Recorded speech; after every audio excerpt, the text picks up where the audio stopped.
एके ठिकाणी अवकाळी पाऊस सुरू आहे 2 दिवसांपासून, दुसरीकडे 30 डिसेंबरपासून राज्यामध्ये थंडी वाढणार असा अंदाज वर्तवण्यात आलाय।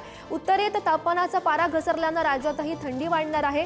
राज्यातील हवामानामध्ये मोठे बदल होताना पाहायला मिळत आहेत। काही भागात 2 दिवस आपण पाहिलं अवकाळी पाऊस सुरू आहे, तर 30 डिसेंबरपासून राज्यातील तापमानाचा पारा हा घसरणार आहे।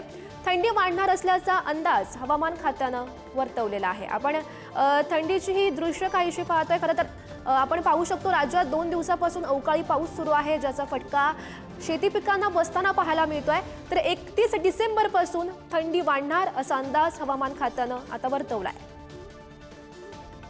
उत्तरेमध्ये तापमानाचा पारा घसरल्यानं राज्यातही थंडी वाढण्याची आता शक्यता दिसते आणि राज्यातील हवामानात मोठे बदल हे आपण पाहू शकतो। एका ठिकाणी आपण पाहतोय 2 दिवस अवकाळी पाऊस सुरू आहे, दुसऱ्या ठिकाणी आपण पाहू शकतो 31 डिसेंबरपासून थंडी वाढणार असल्याचा अंदाज हवामान खात्यानं वर्तवला।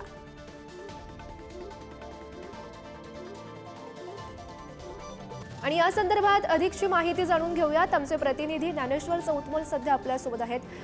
ज्ञानेश्वर, आपण सध्या 2 दृश्य पाहतोय। खरं तर राज्यातील हवामानात हे मोठे बदल पाहायला मिळत आहेत। मागच्या 2 दिवसापासून राज्यामध्ये अवकाळी पाऊस सुरू आहे, तर 31 डिसेंबरपासून थंडी वाढणार असा अंदाज आता हवामान खात्यानं वर्तवलाय। ऋतू हिवाळ्याचा असला तरी पुण्यात आणि राज्यातही आपण काल आणि परवाच्या दिवशी पाऊस झाल्याचं पाहिलं। राज्यात हवामानामध्ये हे मोठे बदल होताना आपण पाहतोय। आजचा दिवस आणि उद्याचा दिवस कोरडं हवामान राहील अशा पद्धतीचा अंदाज वर्तवण्यात आलेला आहे आणि उद्यापासून थंडीची जी लाट आहे ती पुन्हा एकदा राज्यात येताना पाहायला मिळणार आहे। पुढचे 8 दिवस निरभ्र आकाश असेल आणि थंडीची जी लाट आहे ती राज्यात येऊ शकेल अशा पद्धतीचा अंदाज जो आहे तो हवामान विभागानं वर्तवलेला आहे। हिवाळ्याच्या अशा दिवसांमध्ये स्वाभाविकपणे काही वेळा पाऊस होत असतो, त्याच स्वरूपाचा पाऊस झाला आणि या अवकाळी पावसानं मोठं नुकसान झालं।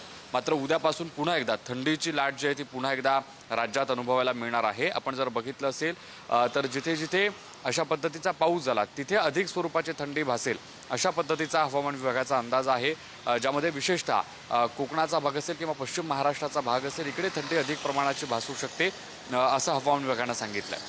हो, नक्कीच ज्ञानेश्वर, धन्यवाद दिलेल्या या माहितीसाठी।